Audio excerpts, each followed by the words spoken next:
Quando você tem um tempo para refletir, agora, Greg, e se senta em silêncio, você olhe para trás em sua carreira. Há algo que você se arrepende? Algo que faria diferente? Mesmo após a carreira, será que você se arrepende de ter levado essa batalha até Armstrong? Eu não cheguei até ele. É essa a ironia. Eu tinha mais informações do que revelei. Peguei as melhores.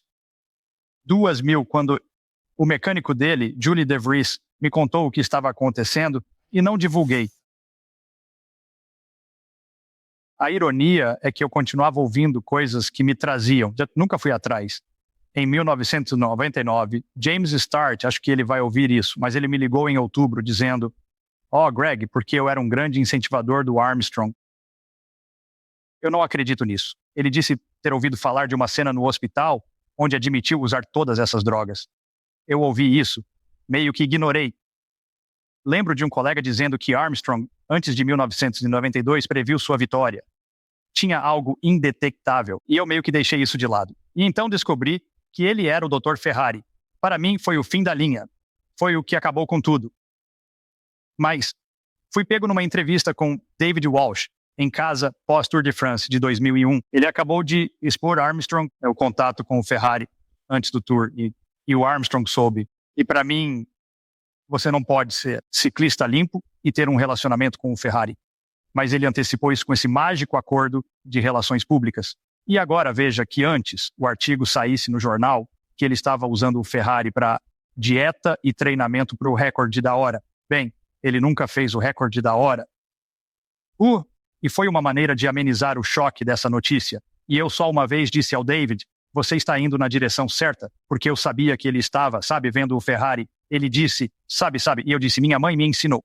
E eu lembro em 2000, quando eu soube do que o Armstrong estava fazendo só pelo Julian, minha mãe me ensinou, meus pais, se eu não tenho nada de bom para dizer, não diga nada.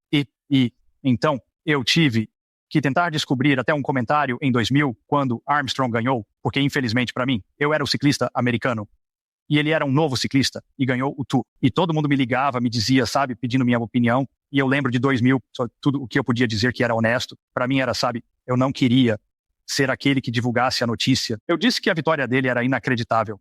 Pode ser interpretado de duas maneiras: não acreditar ou ser inacreditável. Era uma forma de ser honesto comigo mesmo. Em 2001, David Walsh, eu não sabia que era ele. Recebi uma ligação, talvez 3 ou 4 dias após o Tour, ou uma semana depois. Ei, Greg, aqui é o David. Eu disse, ei, David, tudo bem? Ele queria que eu comentasse sobre a vitória dele. Eu disse, David, não tenho nada. O que eu disser será interpretado como você quiser e não será. Bom, ele disse, ele queria me convencer. Ele sabia o que eu queria dizer. Eu o parabenizei pelo seu jornalismo investigativo, mas ele queria uma declaração minha. Eu disse, não tenho nada de bom para dizer. Ele disse, bem, você não concorda que se o retorno dele, se ele estiver limpo, seria o maior retorno na história do esporte? Eu disse, sim, sim. E se ele não estivesse limpo? Eu disse, bem, seria a maior fraude. Pois é, o jornal saiu com Greg LeMond. O maior retorno. Virou minha citação. E, Armstrong me ligou uma semana depois e me ameaçou. E eu tinha o CEO da Trek. Eu tinha Tom Weisel todo me ameaçando. E o USA Today, um tal Sal Ripple, pediu desculpas em meu nome, algo que nunca fiz. E era como se eu não tivesse escolha. Minha empresa de bicicletas seria destruída se eu não concordasse, mas me recusei a assinar o comunicado de imprensa. Mesmo assim, ele foi publicado. Eu não iniciei essa batalha, foi o Armstrong. Mas ele começou porque sabia que eu sabia que ele era o tal. Usaram a estratégia política inicial, o que vemos hoje. Tinha um grupo chamado Public Strategies, que era desenvolvido por pessoas da política, um grupo de consultoria que atacava oponentes políticos com informações falsas. E começaram a criar a narrativa de que Greg é um mau perdedor. Ainda me lembro, em 1994, fiz uma entrevista com Le Monde e eu disse, Armstrong está ameaçando o meu modo de vida. Ele está. E acabou parecendo que ele ameaçou minha vida. Eu disse, ele está ameaçando o meu modo de viver. Mas lembro da Trek. O que quis dizer com isso? Well, eu estava bem aberto a dizer que realmente não posso comentar. Falei sobre ele usando advogados e relações com a Trek, ameaçando meu meio de vida. Se eu me manifestar, estou tentando, observando, imaginando que Armstrong poderia ser pego. Pensava ter um bom relacionamento com a Trek Bikes e John Burke. Imaginava que um dia ele seria pego, sem querer prejudicar o relacionamento.